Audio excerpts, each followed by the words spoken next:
describe someone, you have to tell me who, as your musical father. Because I think I heard you, I read somewhere that he saved your life. And Dan Wall, Dan Wall. who just passed. Oh, He I'm recently sorry. passed in the last month or so. Oh, really? Yeah. Oh, no.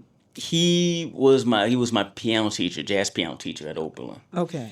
And he was the one that actually called my house after that when he saw the audition videotape. Okay. And he said, well, I would really love to have him in my studio. We would get to work and we would do all this stuff. So really, I remember asking him maybe somewhere in my sophomore year. He said, man, do you really think that I can do this? Or do you think that I'm wasting my time? And he was like, yeah, you can absolutely do it. There's no doubt in my mind that you can do it. I said, well, I sometimes feel like I said, well, I feel like you're not hard enough on me. Oh, look at you. And so he said, okay. You gave him permission. I gave him permission. Yes, yes. So he was a loving taskmaster. He really kind of, and he really took time. I really felt like he really took time with me. Okay. There would be like some moments where lessons would be like an hour. You push it to an hour and a half sometimes. Okay. So like he'll be like, what are you doing? Especially my senior year. He's like, what are you doing now? It's like nothing. So, well, I have a student that canceled. Come for a half hour. Wow. And then he had devised a trio. Because I don't think Oberlin never had a jazz trio that we can get credit for as a combo class. So he devised that specifically for me. Wow. So he's like, yeah, he'd just do like these little things, and it would give me really advice that like really kind of prepared me for what I'd be doing in New York and also teaching. Really? Like advice like what? Like? Oh, man. Accompanying a singer, accompanying a bass player, leading a trio. How do you orchestrate a melody? Okay.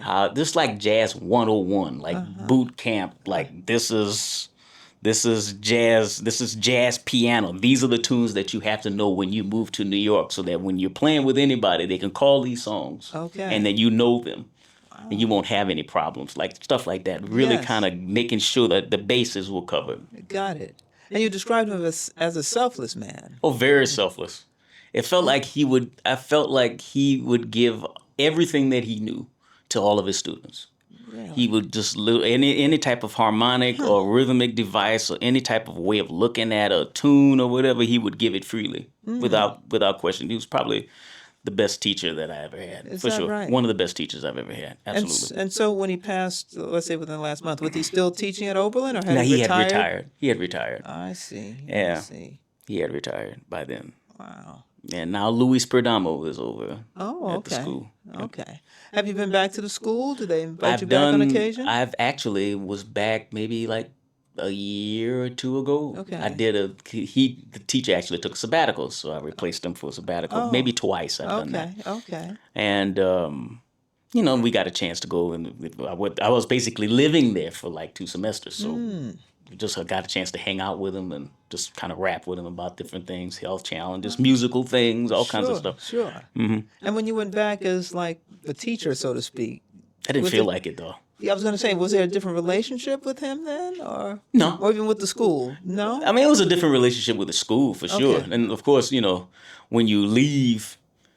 And when you graduate from college and then you go back to it, people look at you differently because you're an alumni. Yes. So some of the students are kind of like, all right, what do you have? What are you going to show me? What do you think that you know? You know what I mean? A little arrogance, is that it? But it's just like a testing. The first couple of weeks you get tested, and then you say, well, why don't you play something for me? And then they play, and then I just slam them and let them have it. And then they respect you after that. I see. Funny you have to do that. Yeah, you got to. I guess I understand. Like when you're trying to get information from somebody, you want to make sure that you're going to get information that's right and credible. Absolutely. And it's coming from a source that is legitimate and makes sense. Right. Right. That's true. Now, there's an album